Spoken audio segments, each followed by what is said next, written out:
Hello students, my name is Nidhi and in this video lecture we are going to do the next chapter from the book An Alien Hand.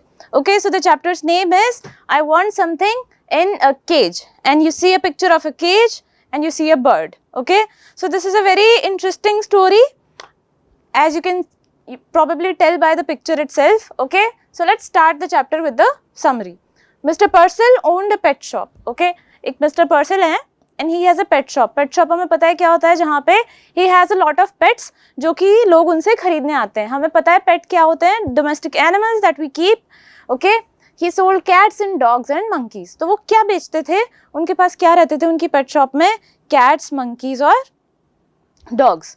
Yeah, he also sold fish food and bird seed. और वो क्या बेचते थे उसके साथ साथ, fish के लिए जो फूड होता है, बर्ड्स के लिए जो सीड होते हैं, क्योंकि हर तरीके के पेट्स की अलग अलग नीड्स होती है, तो उस तरीके की सब चीज़ें ही used to sell. The birds and other small creatures were closed up in cages. ठीक है, तो ऑफ कोर्स उन्हें एक शॉप में सब एनिमल्स को किस तरीके से रख रखा था उन्होंने, केजेस में. बहुत सारे बर्ड्स वगैरह या फिर जो भी छोटे छोटे और भी एनिमल्स होते हैं, जैसे कि किटन्स होते हैं, पपीज होते हैं, इन सबको अलग अलग केजेस में बंद करके रखते थे mister पर्सल. Okay, they moved about madly in circles. They made a lot of noise, but Purcell was used to that. ठीक है, they moved about madly in circles. वो किस तरीके से इधर उधर झूमते ही रहते थे अपने cages. They made a lot of noise, but Purcell was used to that. और वो बहुत शोर भी करते थे. But Mr. Purcell को आदत थी सबकी, क्योंकि वो हमेशा से इस शॉप को ऑपरेट कर रहे थे. Each morning, Purcell sat on a high stool behind the counter to read the morning paper. Her morning पे मिस्टर पर्सल क्या करते थे, एक हाई स्टूल पे बैठते थे काउंटर के पीछे और वो मॉर्निंग पेपर पढ़ते थे. As he read he smiled और फ्राउंड. या तो वो स्माइल करते थे या फिर फ्राउन करते थे. फ्राउन करने का मतलब उनकी भौहें हमेशा ऐसे चढ़ी सी रहती थी. It was a rough day, a fainted wind was blowing. ठीक है, विंड ब्लो मतलब हवा चल रही है, रफ डे है थोड़ा सा. कैसे है rough? A bell at the door rang whenever a customer entered the shop. और ऑफ कोर्स ये हमने काफ़ी शॉप्स में देखा है, जैसे ही कोई डोर खोल के अंदर कोई कस्टमर आएगा तो एक बेल रिंग होती है, so that the shop owner knows somebody has entered the shop. That morning it did not ring. ठीक है, a stranger entered the shop and stood before the owner. अब उस दिन क्या हुआ ना कि एक स्ट्रेंजर जो था वो शॉप के अंदर आया पर बेल नहीं बजी. ठीक है, the man wore a cheap, ill-fitting suit. His hair was cut short. He ran his eyes around the cages. He said he wanted something in a cage, something small, a bird. Okay, so the strange man, he was wearing a cheap, ill-fitting suit. ठीक है, उसका suit जो है वो बड़ा कम पैसों वाला है, या फिर जिसे हम कह सकते हैं चीप से मटेरियल का लग रहा है, और उसकी फिटिंग भी सही नहीं है.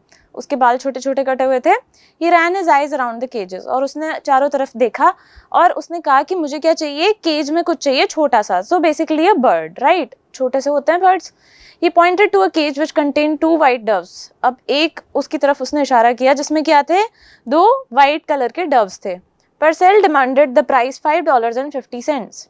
The man felt sad.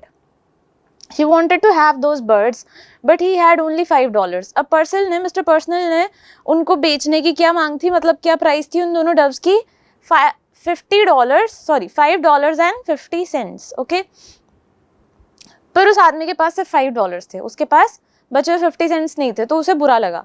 ठीक है, Purcell finalized the deal and handed the cage to his customer. The man asked Purcell if he was not disturbed by the noise. Purcell, however, didn't hear any noise. Okay, so what happens? उसने फिर भी finalise कर लिया, mister पर्सल ने बेच दिया उनको, 50 cents की उन्होंने बार्गेन कर ली. ठीक है, आप ले जाओ इनको. और उसके बाद जब उसने उनको दे दिए वो बर्ड्स, उसके बाद वो पूछता है कि ये जो नॉइज करते हैं ये बर्ड्स और ये सारे animals, does it not disturb you? And mister पर्सल says I don't notice any noise, मुझे कोई नॉइज ही नहीं आ रही है. ठीक है, the stranger then told पर्सल that he had earned those $5 after 10 years of hard labor in prison, 50 cents a year. So wow, that is an interesting turn in the story. Okay, पर्सल को बताता है वो stranger कि उसने जो $5 कमाए हैं, कैसे कमाए हैं, 10 years of hard labor in prison. He was a prisoner who was working in his prison. और उसको 10 years के बाद उसने $5 कमाए हैं. How much did he get a year? 50 cents. उसको एक ईयर में 50 cents मिलते थे, और ऐसे 10 साल कर करके उसने $5 कमाए हैं. And why did he spend it on those birds?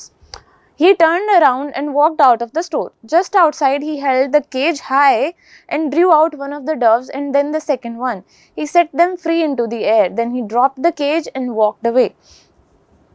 So what happens is, फिर वो उन बर्ड्स को लेके जाता है, केज वाले जो बर्ड्स थे, 2 डव्स थे, उनको लेके जाता है और क्या करता है उनको, वो पिंजरा खोल के और एक एक करके दोनों बाहर उड़ जाते हैं और वो इस तरीके से उनको ही सेट्स देम फ्री, वो उनको आज़ाद कर देता है, ठीक है, he set them free into the air, और फिर वो उसके बाद केज को वहीं पे ड्रॉप करके चला जाता है, ठीक है. Of course this is very confusing for mister पर्सल. क्यों कोई आदमी अपने इतने सालों की हार्ड अर्न मनी को लेके आके और फिर doves खरीदेगा for pets and then he sets them free. Purcell stood perplexed. He wondered why the man had let the birds loose. Anyway, he felt sort of insulted. While he was robbing the pets of their freedom, the stranger had spent his total earning on buying and then liberating them. So we can say why the prisoner did that, or we can say the ex-prisoner did that. He did that because he had been in prison for a long time, right? He had been there for quite a while. He had been there for 10 years and he was, longing for that freedom himself. So he understood how the birds or other animals in the pet shop felt when they were in cages. So he wanted to liberate someone else as well. He wanted to liberate those birds that he bought with his own hard-earned money. Okay, so we can see where this was going, where the thought came from in the mind of the prisoner, right? Mr. Purcell को तो ऐसे समझ में नहीं आया, but this was a nice, act of generosity from the stranger. Okay, let's look at the word meanings. Uncanny, strange or mysterious, difficult or impossible to explain. Uncanny मतलब कि कुछ बहुत ही strange, कुछ बहुत ही अजीब सा, peculiar सा कुछ, ठीक है. Then linger, to take a long time to leave or disappear. Linger मतलब कहीं पे ठहरे रहना, जा रहे हैं but फिर भी ठहरे हैं, जा नहीं रहे हैं, that is what lingering is. Musty, smelling unpleasantly old and slightly wet. ठीक है, जो चीज़ें मतलब जिसको हम कहते हैं कुछ बारिश में जैसे भीग जाता है और फिर सूखता नहीं है काफ़ी टाइम तक, that is musty, right? It smells weird and it's quite, wet still. Abandon, left in a particular place or condition, usually forever. Abandon का मतलब क्या होता है, किसी चीज़ को छोड़ देना, right? To leave something unattended for quite a while, usually forever. किसी जगह को जैसे खाली कर दिया जाता है, उसकी तरफ कोई भी देखने नहीं आया, तो that place is abandoned. Okay. Then genial. Genial is friendly and pleasant. Canary is a small yellow bird that is well known for its singing, sometimes kept as a pet. ठीक है, तो कैनरी एक तरीके की bird है जो कि हमने देखी है कि मिस्टर पर्सल की पेट शॉप में थी. क्रेस्टफॉलन, सैड एंड डिसअपॉइंटेड. क्रेस्टफॉलन क्या होता है ना, जब कोई इंसान बहुत ही डिजेक्टेड सा नजर आ रहा होता है, बहुत ही मतलब परेशान सा, और like he has been disappointed by everything in life. That's the look that is called crestfallen. Then perplex, to confuse and worry someone slightly by being difficult to understand or solve. ठीक है, तो हम जिसको कह सकते हैं कि perplex क्या होता है, जब हमें कुछ चीज़ समझ नहीं आती and we are bothered by it somewhere, right?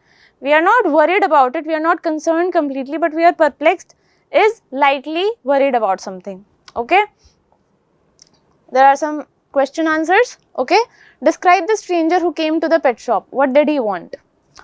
The stranger who came to the shop was wearing a cheap new suit. He was a prisoner earlier. He came to Mr. Purcell's shop and asked for something in a cage, right?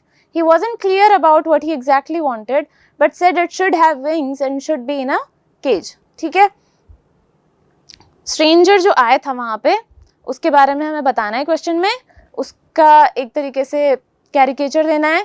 ठीक है, he was wearing a cheap new suit. He was a prisoner earlier. ठीक है, वो पहले prisoner था, तो of course he did not have a lot of money. He probably was wearing an old suit or something. और उसके पास ज़्यादा पैसे भी नहीं थे, but he wanted something in a cage. Why did he want something in a cage? Because he wanted to liberate it, right? He wasn't clear about what exactly he wanted, but said it should have wings and should be in a cage. Then question 3 has 2 parts, okay? The man insisted on buying the doves because he was fond of birds. Do you agree? So the answer to the first question is no. The man insisted on buying the doves not because he was fond of birds. He just wanted birds in a cage. ठीक है, उसको ऐसा कुछ नहीं था कि particularly उसको birds ही चाहिए या कुछ ऐसा. ठीक है, then the next question is how had he earned the $5 he had? उसके पास जो the only $5 he had, how did he earn them? He earned those $5 in a prison where he had to work very hard. He used to get only 50 cents per year. Okay, so he got those $5 after 10 years of hard labor in the prison because he used to get 50 cents per year. What was the customer interested in? The care and feeding of the doves he had bought. If not, why not? ठीक है, क्या वो जो था customer, जो stranger, क्या वो उनको पेट की तरह रखना चाहता था? Was he interested in feeding them or keeping them? और अगर नहीं था तो क्यों नहीं था? Right? Let's answer this question. No, the customer was not interested in the care and feeding of the doves he had bought because he did not want to actually keep them as pets. This was very clear by the action that he just took outside the shop. What did he do? He liberated them, right? तो उसको कोई interest नहीं था कि वो उनको pets की तरह रखेगा, केज में उनको खाना खिलाएगा, उनको उनकी केयर करेगा, क्योंकि उसे उन्हें पेट्स की तरह रखना ही नहीं था. He did not even listen to what Mr. Purcell was saying about feeding the doves. उसने इवन सुना भी नहीं जब मिस्टर पर्सल उसे बता रहे थे कि डव्स की केयर कैसे करनी होती है, क्या क्या करना होता है इनको ठीक से रखने के लिए. He did not listen to him because उसके दिमाग में पहले से था कि what will he do? He'll just go outside and free the birds. He spent his hard-earned money on the doves just to set them free from their cages. उसने अपनी 10 साल की, right? उसने 10 years की prison की जो hard-earned money थी, उसकी कमाई थी, he spent all of it on liberating those birds because he wanted to, do that thing for someone else. What he felt when he got out of prison, he wanted to do that for someone else, and he did that for those 2 doves. Okay? That is the story, and those are the questions. I hope you understood the story really well. This was a beautiful story. And I'll see you in the next class. Until then, goodbye.